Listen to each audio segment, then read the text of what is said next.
Jamilu Isyaku gwamna a matsayin ɗan takarar gwamna na jam'iyyar. Menene martaninka? Na farko magana akan da ka faɗa na consensus, gaskiya ta Allah a babin adalci ba consensus aka yi a jihar Gombe. Ban an ce consensus shine ake ce kamar kalmar ijima'i, kowa da kowa ya amince. Abin da yasa ba consensus aka yi ba, akwai abubuwa da dama za a yi consensus sai an kiyaye su. The best model tsari na consensus ya cika sharuɗa guda uku. Na farko a samu voluntary agreement, duk wani wanda yake cikin harkar sai ya amince da cewa da kashin kansa ya amince da abin da aka yi a wurin.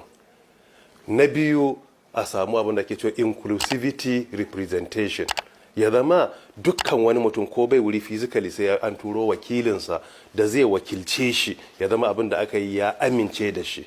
Na uku akwai legal agreement, abin da aka yi ya dace da doka.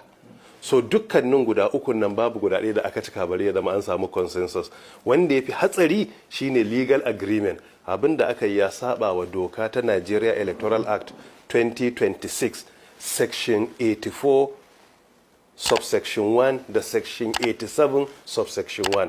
Dukkaninsu wannan biyu abin da aka yi ya ci karo da wurin, don haka ba consensus aka yi ba, kawai zama ne aka duba mu a bangaren mu wa muke to suwa muke zaton cewa su suke muke bukata mu goyi bayan su. Na biyu abin da zaka kiyaye, in za a yi consensus ana yin independent panel ne. Independent panel ba a kawo jama'ar da suke da bias, suke da wani abu a zuciya.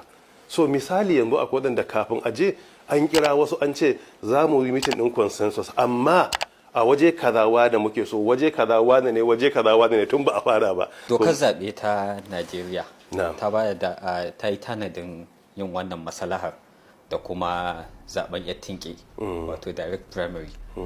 Bayan nan kuma kafin nan an sha ganin kuku 'yan takarar gwamna na APC tare da gwamna na Gombe kun sha zama domin ku tattauna wannan batu. A ce babu adalci kuwa? Zama ɗaya aka yi ranar 13 ga watan April shekara ta 2026. Aka zauna aka tara mu cewa wane tsari muka ɗauka. Sai aka yi tarayya na farko, shugaban zama shi yayinmu His Excellency Muhammad Inuwa Yahaya ya ce na farko alkawarin zai yi adalci, zai yi kaza da kaza, in zai yi a fara consensus. Na biyu sai kuma a zo in bai yi ba sai a tafi direct primaries. A consensus sai aka ce to aje a yi template ne da za a yi consensus. Template nan babu wanda ya ganshi a cikinmu, dole sai kun zauna kun amince da ya za a yi. In za ka yi consensus, na farko za ka gabatar da ɗan takara ɗaya ne. Abin da ake na farko shine za a yi independent panel, a kira 'yan boko, 'yan kasuwa gogaggo, 'yan siyasa gogaggo, malaman addini musulmai kristoti wanda suke gogaggo, wakilan matasa, wakilan mata, waɗanda akan suke da nagarta, sai a duba panel independent wanda ba su da wani karkata ga wani ɗan takara, sai a ba su wuka da nama.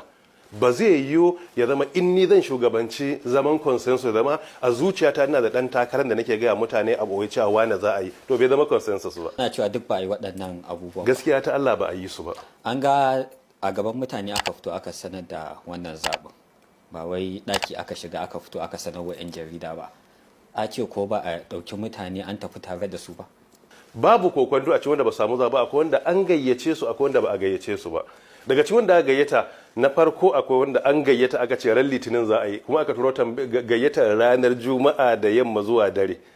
Bayan mun yi shirin tafiya litinin sai aka sake turo gayyata aka ce lahadi za a yi.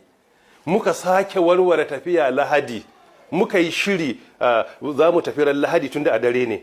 Mun gama shiri cikin a dare sai aka ce an jawo da asabar gobe. Goben nan daga Abuja zuwa Gombe babu jirgi. Muka kama hanya da mota ta samu jarrabawa, tafiyar ta gagara.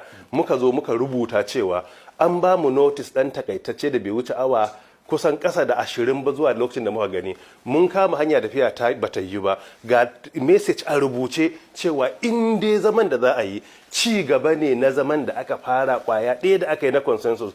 Muna roƙon a ƙara mana lokaci don mu halarci zaman, mu tabbatar an yi.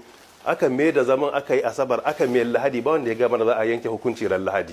To jagororin ba su sanar muku ba kafin su sanar da wannan? Gaskiya babu wani, ko a waya ni ba a kira ni ba, yadda kowa ya ji a rediyo haka aka ji. Kuma ba ni son bata abu tun da gyara ake so a yi. Shi yasa na ji daɗin magana da shugaban ƙasa ya yi, ya ce bai yadda a yi kama karya ba, kuma wannan magana ni ya kira ni ya gaya mini babu shamaki.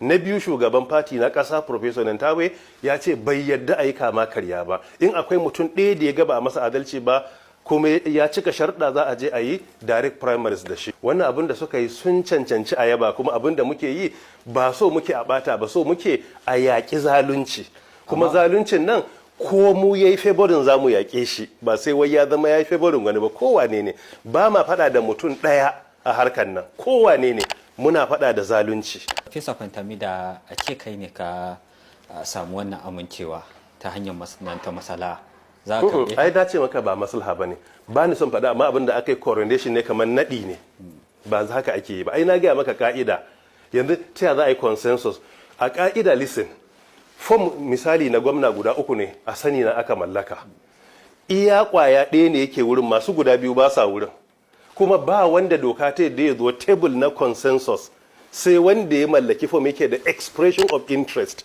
da ake sai da shi naira miliyan 10.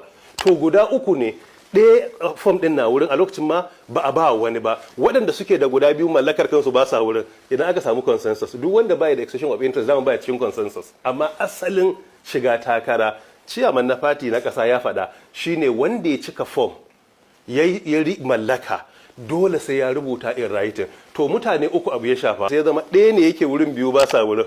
Zai iya yiwa a ce da yawun bakin su an yi hukunci. Amma ta yaya kake shirin kalubalantar wannan mataki? Abin da muka faɗa shine cewa za a je a yi direct primary.